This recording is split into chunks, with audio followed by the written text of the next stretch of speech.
Ayun. So, good evening guys. Ngayon po ay Wednesday, February 18, 2026. So, may konting bounce, malit na bounce lang. Yung ginawa ng index natin, 0.41%. So, balik tayo sa 6,394.77. So, marami din sa mga individual stocks. Kung napansin nyo is meron tayong mga net foreign buy sa mga big caps na stocks natin, maliban syempre kina SCC at saka si DMC. So, bleeding pa rin sila since Friday na galawan natin.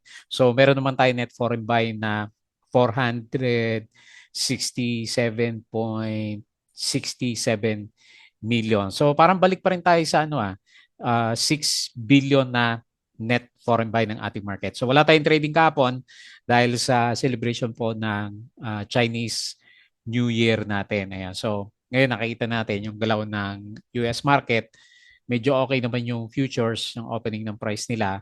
Tapos Europe, sabay lang siya. Tsaka majority, hindi naman lahat ng Asia, pero majority ng Asian countries, yung napansin ko is verde siya. Tapos below 70K pa rin si Bitcoin natin, pero verde yung mga chart na lumalabas sa kanya. Ayan. So siguro may short-term rally yung ating mga crypto currencies naman. Okay? So dito sa Philippine market, syempre mainit pa rin SCC sa DMC kasi nga although si SCC ang business naman niya is until 2027 pa naman, okay pa rin siya until that time. Pero syempre forward looking kasi yung market kaya nag-drop pa rin siya. So isa siya sa malakas yung drop for today, nasa 13.6%. Kala ko magpo-flooring ngayon si itong si SCC natin. So lumabas siya ng konti.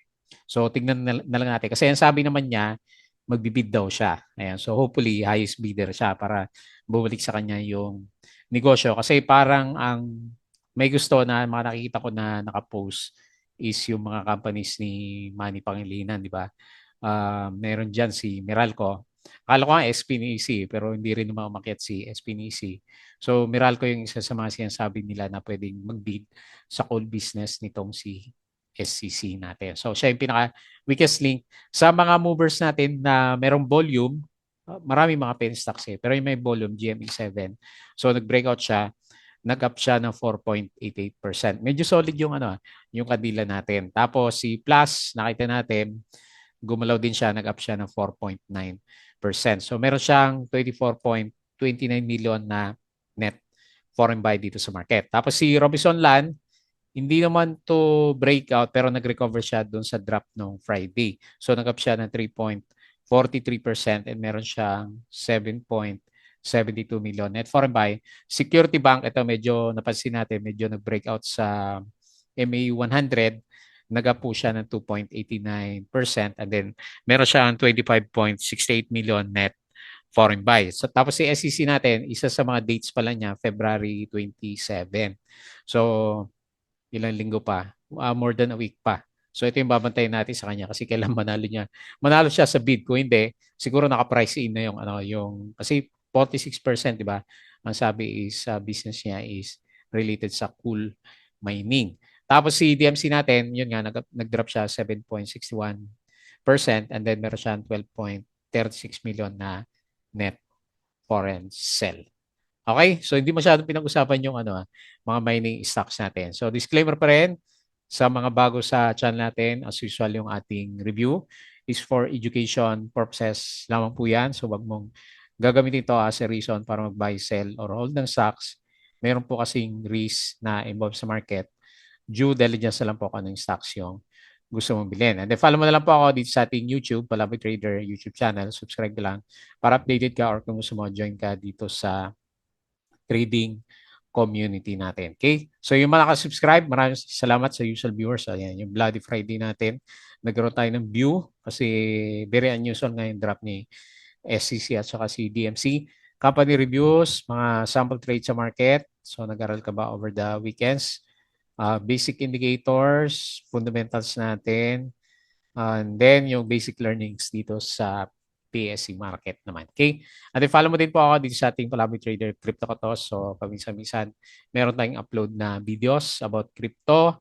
Social media, Facebook account na Palaboy Trader, follow mo na lang or Facebook page. Yan. Sa Bodega Peak, yung mga articles natin sa local market. Twitter, wala pa yung summary ni ano eh, Philippine Stock Exchange. Medyo maaga yata itong ano, review ko ngayon. So, nagre-record ako sa kanya sa around anong oras na? 5 p.m. No? So, wala pa yung summary ng index. So, net foreign buy, EUB, BDO, China Bank, AP, FPH Manilad, Pizza, URC Megawide, IMI, parang dami ah. ABA, AC, AGI, Ali, Philrich, Meg, Glove Converge, ATI, Cebu, ICT, Mac, STI, Bloom, Plus Web, Miss G, Pure Gold, APX, AT Nickel at saka si PX. Okay? So yung mga ano natin, galawan sa market. Tapos nung first half, talaga si Plus, ayan, nauna yung alaga natin, si Plus nag-up na 4.65%. Pero hindi pa rin naman yan, ano, hindi pa obvious kung magbe-breakout siya. Tapos LTG 1.65%, Aries 1.63, ICT 1.59%. So tinamaan pa rin SCC at saka si DMC.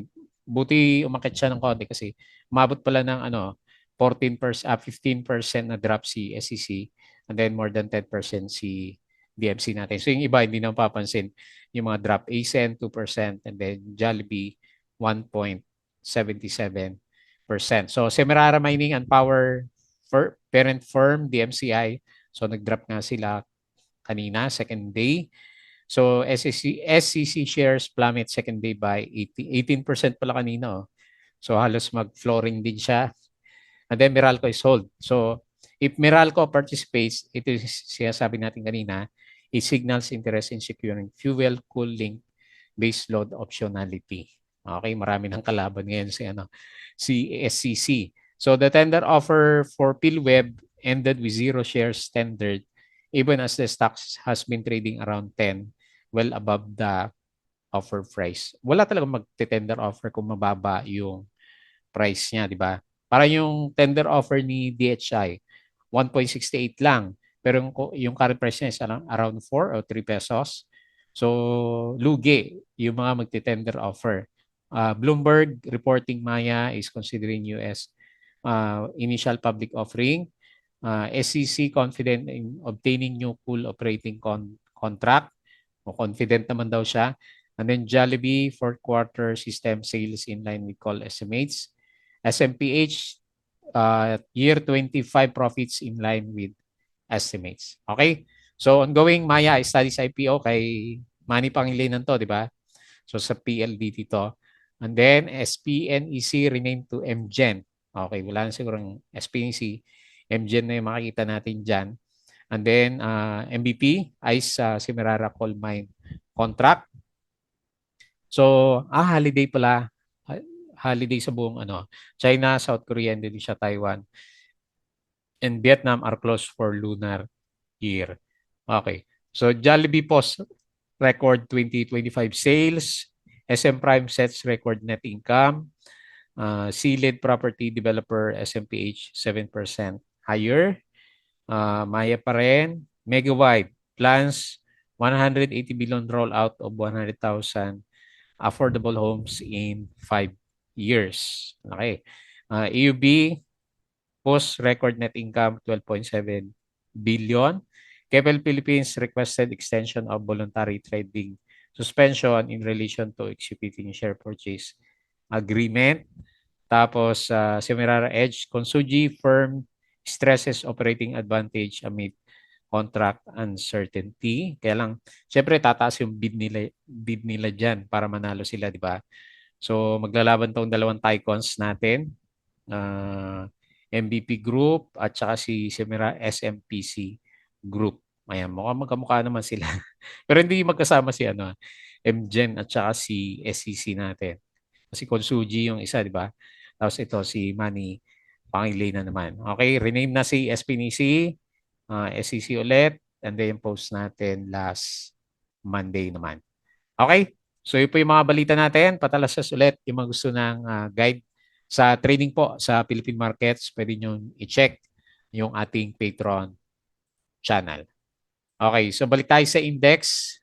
Andap-andap yung liwanag na index natin. So 6.5 pa rin, pinaka-peak na resistance. Hopefully, makabalik tayo by this week kasi lumalaban naman yung net foreign buy. So meron ulit tayong 467 million net foreign buy. Hindi pa, kailang MACD formation hindi pa siya ganun kalinaw, and then si RSI natin is slightly above lang ng RSI 50. Yung chart natin maganda kasi higher low kung matutuloy na mag-recover tayo dito sa pabalik sa 6,500 index. Pero optimistic pa rin tayo kahit na may issue kina SEC at saka kay DMC kasi may malakas na net foreign buy pa rin yung markets natin. Okay? So sa mga winners natin, ito pala si Kep. Kaya pala pumitik, may balita. So Keppel Philippines, at ayun na lang. Pero hanggat may catalyst, ayan, pumipitik siya 37.4%. Hindi ko napansin yan. Napansin ko agad si GMA7. Lopez, umakit din, nag-breakout 5.26%. GMA 4.88 kasi ito yung obvious na close the gap. Malapit na siya mag-close the gap. Okay, congrats sa mga holders. Nakabalik siya. Tingnan mo, halos isang taon siya below ng 6 pesos. Then si Plus, breakout na ba? Hindi pa malinaw. So nag-up siya 4.8%. Tapos, yung may volume, FPH, First Philippine Holdings, up din siya ng 3.85%. Shell PH, 3.48%. Robinson Land, so bumalik 3.43%. SCP 2.96, yun pa-breakout. Tapos si Security Bank 2.89%, so breakout. Tapos si Ali 2.2. Sino pa yung may volume dito? Si ICT 1.74, bumabalik. And GGS 1.61%. Okay, so silip tayo sa mga losers. SEC 13% drop. DMC 7.6 drop. Yung may volume ulit, si CHP minus 4.67, nag-breakdown na rin. DLL minus 4.6. So nalulumo ulit si Villar Stocks. SPNEC, akala ko ito yung pipitik eh. So nag-drop siya 3.01%, and then si Green minus 2.94%. Parang trap yung galawan nila nung bandang Friday. Okay? So yun po yung mga movers and losers ng market. Silip tayo dito sa global. So mukhang maganda naman yung opening sa US market. So nag-up yung mga futures natin. So S&P up 0.44, parang malakas. Dow Futures 0.29, and then Nasdaq is 0.52%. Okay? So Europe okay siya, and then majority ng Asian markets okay din siya. Ayan. Halos berte lahat pala dito sa Banang Asia. And then dito sa cryptos natin, lumalaban yung chart pero mababa yung price.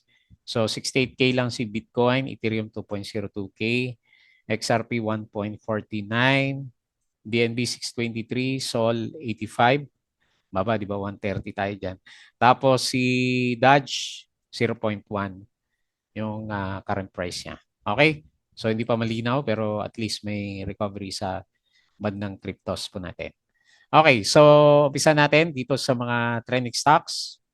Okay, so unahin natin si parang GMA 7. So mukhang magsi-7 si GMA natin. So actually malapit na nga siya, 6.23. So parang gusto niya i-close yung gap natin dito sa 6.41. Ayan, tiyaga lang kay GMA 7 kasi yung tagal din bago siya nagkaroon ng recovery. Halos 1 year din, di ba? Kasi March siya nag-drop around March o April, and then ngayon is February, di ba? Last year. Okay, so ang tagal din ng binaba niya dito sa 5 pesos last time. So dahil medyo malakas yung yung sipa natin for today, so nag-overbought ulit siya ng RSI 73. Okay, so good sign. Hopefully ma-break yung 6.41 na resistance area natin. So nag-close siya 6.23, up siya ng 4.88%, and 0 yung net foreign buy. Okay, next, Plus. Ano ba to? Andap na galawan ni Plus. Pero meron naman siyang may net foreign buy na lumabas, maliit for today's trading. So sinisipat-sipat ko siya, parang Okay, ano ba to? Breakout ba talaga to? O nahirapan pa rin siya? Parang hirap pa rin siya eh. So, bukas na lang siguro natin malalaman kung another breakout siya. Hindi pa rin naman siya nakaka-breakout dito sa MA20 natin. Okay, so bigyan natin ng good chance. Hopefully gumalaw siya kasi malapit siya dito sa RSI 50 level natin. So 46 pa rin naman. Mahina pa yung RSI ni Plus. So nag-close siya 14.42. Meron siya na foreign buy na 24.29 million and up ng 4.8%. So hindi pa tayo masyado convinced dito kay Plus natin. Okay? Next, Robinson Land Corporation. So random yung selection natin ng mga stocks ngayon. So nagre-reverse siya. Kasi malakas yung drop niya last Friday, di ba? Nag-drop siya more than 3%. So okay. On the way siya para i-retest ulit yung 19.33. Ayan, nag-aantay lang ako ng 20 dito kay Robinson lang natin. Pero maganda pa rin naman yung pinapakita ng trend ng kanyang RSI. Yung MACD niya medyo mahina eh. Pero okay yung RSI niya pero pababa yung direction na para hindi pa nagsasabay ng direction ng RSI level natin. Okay? So anyway, gawa ng drop kasi nung Friday. So nag-close siya 18.7 support. So meron siyang support dito sa around 17, no? 17.18.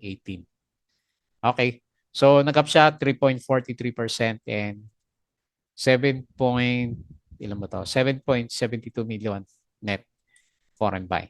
Okay? Next, Security Bank. Tagal na natin hindi nakikita si Security Bank sa trending stocks.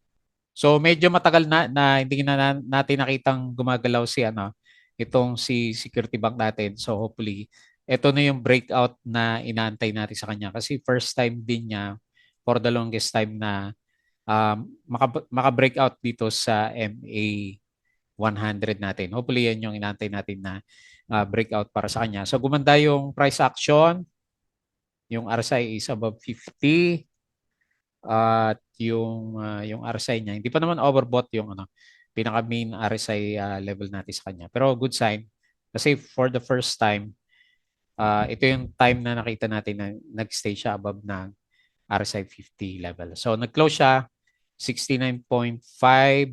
Saan ba tayo titingin na resistance muna? Malapit lang yung mga resistance yan. So dito siguro sa 73.82. So nag-close siya 69.5 2.89% and then 25.68 million net foreign buy. So good sign para kay Security Bank. And then si SEC. So pinaka main date natin kay SEC is February 27. Yun po yung nabasa ko na date sa kanya. So hopefully ito yung bottom niya kasi malalaman natin by next week, no? So next week na siguro yan kung mananalo siya sa beat. So expect drop syempre kapag talo sa beat. And then recovery naman kapag nanalo sa bidding si SEC. So nag-close siya 22.55, 13.6, wala pa yung Dow G, and then 14.85 million net foreign sell. And then lastly si SEC, hindi ko muna lalagyan ng ng resistance.